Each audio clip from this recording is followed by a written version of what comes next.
के समोसा खिएबो हमरा जे कहबे तू मौसा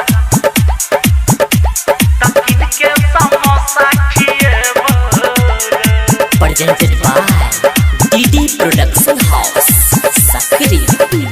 रो बउआ हमरा जे कहबे तू मौसा तकिन के समोसा खिएबो रो बउआ हमरा जे कहबे तू मौसा तकिन के समोसा खिएबो समोसा खिएबो कि गोदी में तोरा घुमेबो रो बउआ हमरा जे कहबे तू मौसा तकिन के समोसा खिएबो भतीजा हमरा जे कहबे तू मौसा तकिन के समोसा खिएबो कहना रे डीजे गुड मधुवाली डीजे गुड मधुवाली डीजे गुड मधुवाली हमरा जे कहबे तू मौसा तकिन के समोसा खिएबो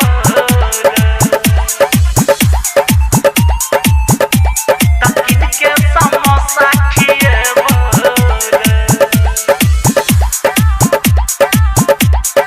समोसा खिएबो मौसी तोहर छौ बउआ जवान मम्मी दैनै छौ तोहर ध्यान रो बउआ मम्मी दैनै छौ तोहर ध्यान रो मौसी तोहर छौ बउआ जवान मम्मी दैनै छौ तोहर ध्यान रो बउआ मम्मी दैनै छौ रो ध्यान की राखे चचा पर भरोसा तोरा समोसा खिएबो रो भतीजा हमरा जे कहबे तू मौसा तकिन के समोसा खिएबो रे बउआ हमरा जे कहबे तू मौसा तकिन के समोसा खिएबो रे बाबू मान डीजे जो गुड मधुवाली डीजे गुड मधुवाली हमरा जे कहबे तू मौसा तकिन के समोसा खिएबो तकिन के समोसा खिएबो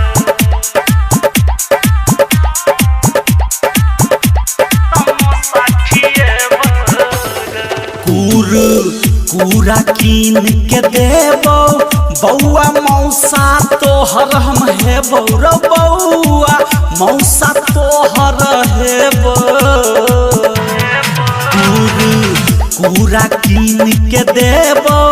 बउआ मौसा तोहर हम हेबो रो बउआ मौसा तोहर हेबो खिएबो पिज्जा और डोसा हम समोसा खिएबो रो बउआ हमरा जे कहबे तू मौसा तकिन के समोसा खिएबो रो बउआ हमरा जे कहबे तू मौसा तकिन के समोसा खिएबो डीजे गुड मधुवाली डीजे गुड मधुवाली डीजे गुड मधुवाली हमरा जे कहबे तू मौसा तकिन के समोसा खिएबो तकिन के समोसा खिएबो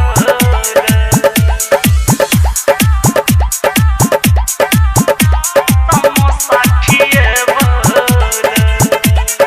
राइटर सुधीर के कहे तू पापा तोरा मौसी के शादी है तो पक्का रो बउआ मौसी के शादी है तो पक्का राइटर सुधीर के कहे तू पापा तोरा मौसी के शादी है तो पक्का रो तोरा मौसी के शादी है तो पक्का धुरंधर धर्मवीर के कहबे मौसा तकिन के समोसा खिएबो रो बउआ